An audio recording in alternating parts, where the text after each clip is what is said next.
Bəlkə də bir çoxlarımıza tanış gələcək bu adam Elon Musk. İlk dəfə raketləri dənizin ortasında gəmiyə endirən, ilk dəfə Marsa səyahəti planlayan, 100 km 2.28 saniyədə qət edən ilk elektrikli avtomobil yaradıcısıdır. Bundan başqa Elon Musk Tesla, SpaceX, SolarCity, Boring Company, Hyperloop və sair kimi böyük kompaniyaların qurucusu və qurucu ortağıdır.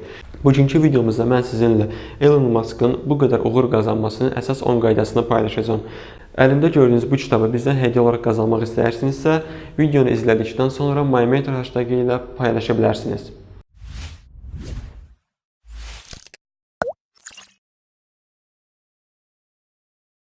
That third failure in a row, did you think, I need to pack this in? Never. Why not? I don't ever give up. I'd have to be dead or completely incapacitated. Really liking what you do, whatever area that you get into, given that even if you're the best, there's always a chance of failure. So I think it's important that you really like whatever you're doing. If you don't like it, life is too short. If you like what you're doing, you think about it even when you're not working. I mean, it's something that your mind is drawn to, and if you don't like it, you just really can't make it work, I think. So many people tried to talk me out of starting a rocket company. It was crazy. One good friend of mine collected a whole series of videos of rockets blowing up and made me watch those. He just didn't want me to lose all my money. We're doing these things that seem unlikely to succeed, and we've been fortunate, and at least thus far they have succeeded. Now is the time to take risk. You don't have kids. As you get older, your obligations increase. And once you have a family, you start taking risk not just for yourself, but for your family as well. It gets much harder to do things that might not work out.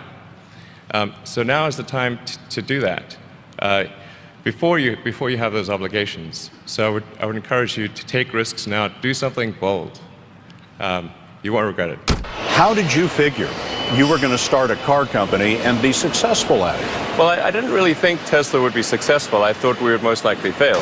But I thought that we at least could address the false perception that people had that an electric car had to be ugly and slow and boring like a golf cart. But you say you didn't expect the company to be successful, then why try? If something's important enough, you should try, even if the probable outcome is failure. We focus on signal over noise. A lot of companies get confused. They spend money on things that don't actually make the product better. For example, at Tesla, we've never spent any money on advertising. We put all of the money into R&D and manufacturing and design to try to make the car as good as possible. I think that's the way to go. For any given company, just can keep thinking about, are these efforts that people are expending, are they resulting in a better product or service? And if they're not, stop those efforts.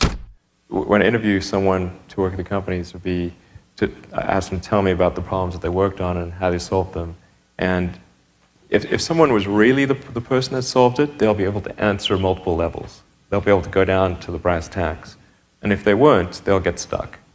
And then you can say, oh, this person was not really the person who solved it, because anyone who struggled hard with a problem never forgets it. If you're creating a company or if you're joining a company, the most important thing is to attract great people. So either join a group that's amazing, that you really respect, or if you're building a company, you've got to gather great people. I mean, all a company is a group of people that have gathered together to create a product or service. And so depending upon how talented and hardworking that group is, and the degree to which they are focused cohesively in a good direction, that will determine the success of the company. So do everything you can to gather great people if you're creating a company.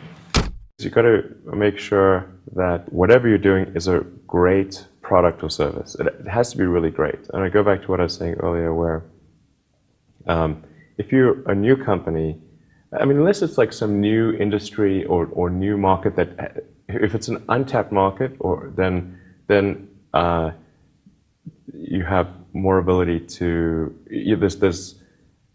the standard is lower for your product or service. But if you're entering anything where there's an existing marketplace against large entrenched competitors, then your product or service needs to be much better than theirs. It can't be a little bit better, because then you put yourself in the shoes of the consumer, and they say, why would you buy it as a consumer? You're always going to buy the trusted brand unless there's a big difference.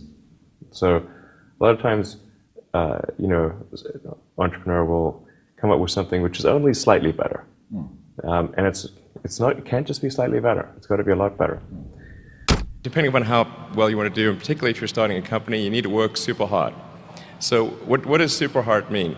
Well, when my brother and I were starting our first company, instead of getting an apartment, we just rented a small office and we slept on the couch. And we showered at the YMCA, and we're so hot up we had one computer, so the website was up during the day, and I was coding at night, 7 days a week, all the time.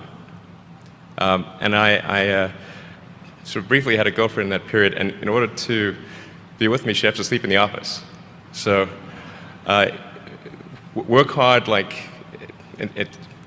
every waking hour. That's the thing I would say particularly if you're starting a company.